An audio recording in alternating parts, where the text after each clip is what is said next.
Hi there, this is Dr. Mu'in Hasib again with another subject, with another lesson on accreditation and equality in the laboratories. Today's subject is a specimen journey. And in this subject, we'll have two lessons. Lesson one will have an introduction, and we'll talk about the journey of a specimen, pre-journey or pre-analytical, journey or analytical, and the post-journey or post-analytical of a specimen. We're going to talk about what are the possible errors during the specimen journey. And in lesson 2, we will talk about what causes these errors, how do you avoid or control the specimen errors, what happens if we reduce specimen errors, what happens if we don't, and a brief summary. So, the journey of a specimen includes a set of processes that are difficult to control. Why? Because they take place in different places outside of the laboratory, in the wards, in the doctor's office, in the phlebotomy area, etc. And at different times, from ordering to receiving, all this happens outside of the laboratory. As you can see, from the minute that the doctor orders till the specimen receiving, it's all happening outside of the laboratory. About 2/3 of the specimen trip is outside of the laboratory. And in the lab, we receive it, we analyze it, we result it, and we report it. What is the goal of a laboratory? A goal of a laboratory is to provide accurate, reliable laboratory data or result to the healthcare provider in order to assist in clinical decision making. In other words, to protect patients from any wrong or potentially wrong results. How does this get accomplished? This gets accomplished by a commitment from all the parties involved in the specimen journey, from the beginning, which is the order, to the end, which is reporting, and all the steps or processes in between. Now, the journey of a specimen. Any specimen that comes into the laboratory has to go through the specimen's path of workflow, which includes the 3 phases involved in the process of that specimen. The path of workflow integrates the ordering, scheduling, drawing, transporting, processing, and result reporting activities associated with the test or the tests performed on a specimen by the staff in the laboratory. The pre-journey or the pre-analytical phase includes all the processes, procedures that take place before the analysis of the specimen from the time a laboratory request is made by a physician till the sample is ready for testing. For example, initial patient identification, sample collection, sample labeling, sample transportation, and receiving. In the journey or in the analytical phase, it includes the actual analysis of the specimen plus maintenance, calibration, and quality control.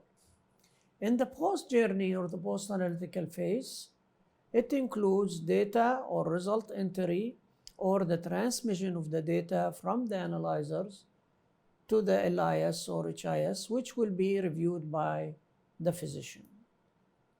As you can see here, this is a diagram of the specimen journey from the minute the doctor ordered the test till the reporting of the results.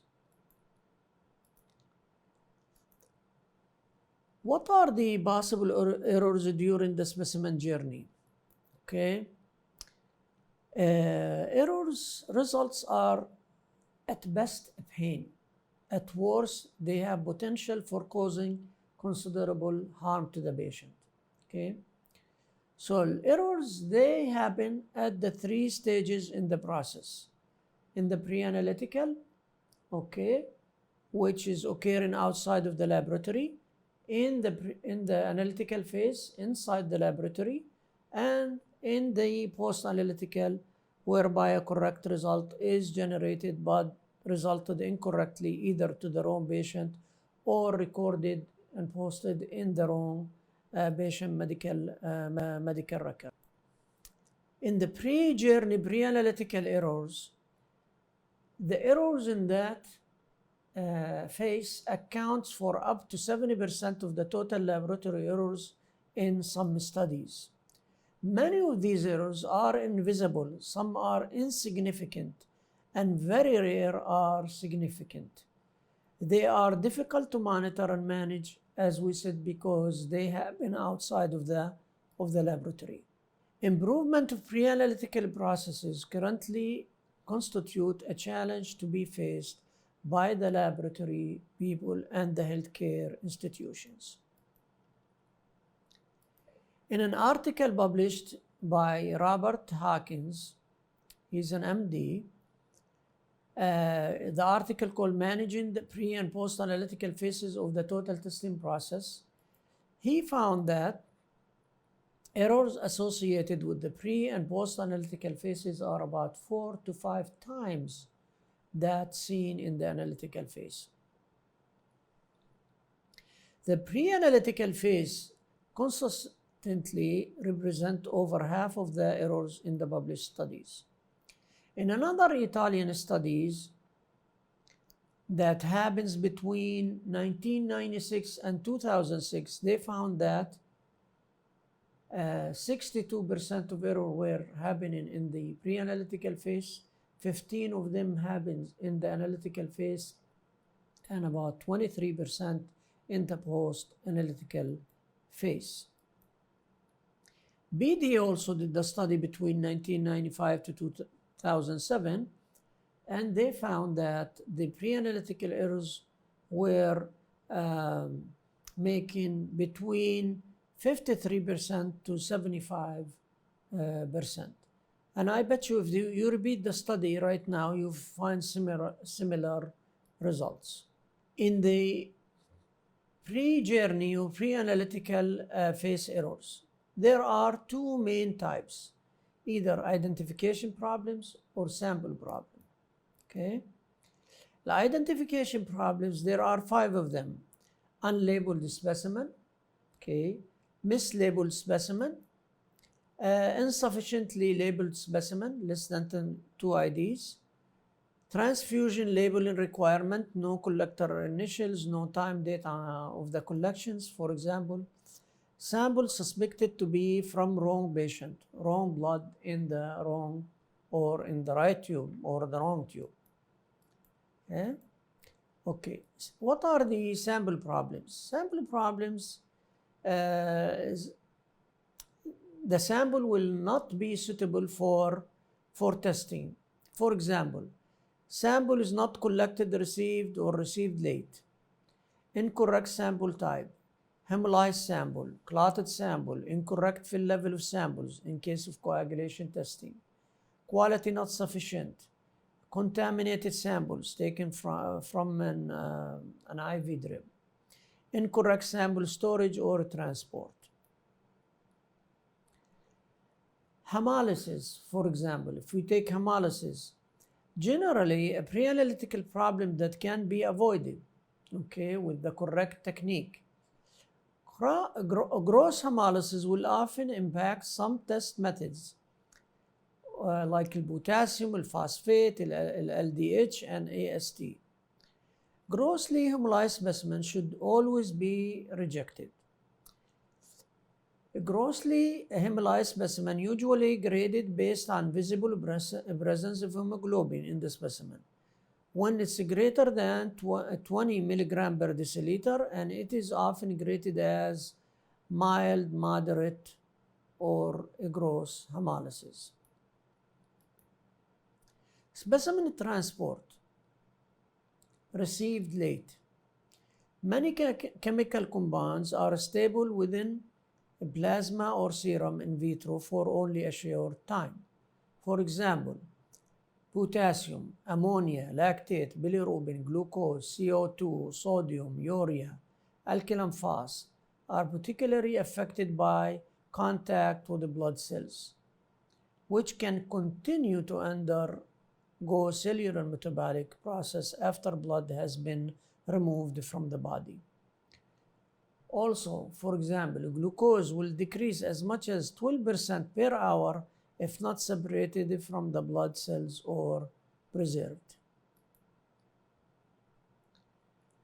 These are some of the tests and the anticoagulant used in them and how they need special handling.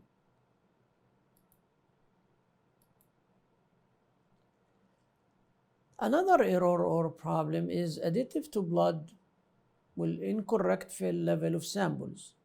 The blood in the tube has to be according to the additives in the tube, in the sample, okay? Using the wrong amount of additive also can cause adverse effect on the blood specimen. For example, sodium oxalate, sodium fluoride, sodium heparin cannot be used for sample needed for sodium analysis. Why? Because they increase the level of sodium. Another example, ammonium heparin should not be used for a specimen intended for plasma ammonia or urea testing because it adds to the chemical being measured.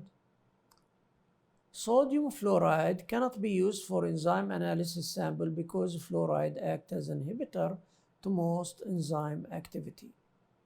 EDT, sodium citrate, and sodium oxalate cannot be used in samples that will be used for mineral analysis because they remove calcium and magnesium. Specimen contamination, that's another issue, another problem. It results from IV fluids, which would vary with the type of fluid being infused. For example, sugar or dextrose solution IV infusion would yield extremely high glucose result in venous samples collected above or near the infusion area. We have sample preparation. It involves processing of the sample prior to and in preparation of analysis. For example, processing involves centrifugation and sometimes making an aliquot of the sample. Now we go to the possible errors during the journey or the analytical phase. We said there are errors happen during the actual analysis of testing of the specimen. Instrument or equipment used and technologists are directly influencing this factor. Examples of analytical errors: maintenance, calibration, QC, reagent, which must be stored according to the manufacturer instructions and used within their expiration date. Short-term storage in the lab prior to testing. Post journey or post analytical phase errors, it could include error occurring after the analysis, such as the late data or result entry, transmission of data from analyzer to LIS, which will be reviewed by the physician, result entered for the wrong patient. So to summarize these errors in the three phases of analysis, in the pre-analytical phase, we could have wrong patient, wrong specimen, wrong accession, wrong transport, lost specimen. In the analytical phase, expired reagent, it could be expired calibrators, expired QC, out of range QC, technical error or methodology error. In the post-analytical phase, it could be wrong report or patient, poor report, late report, loss of result, or wrong doctor. This concludes lesson 1 of a specimen journey. To continue with the subject, please go to lesson 2. In lesson 2, we'll cover what causes these errors, how to avoid or control them, okay? What happens if we reduce these errors? What happens if we don't? And a small summary. Thank you for watching.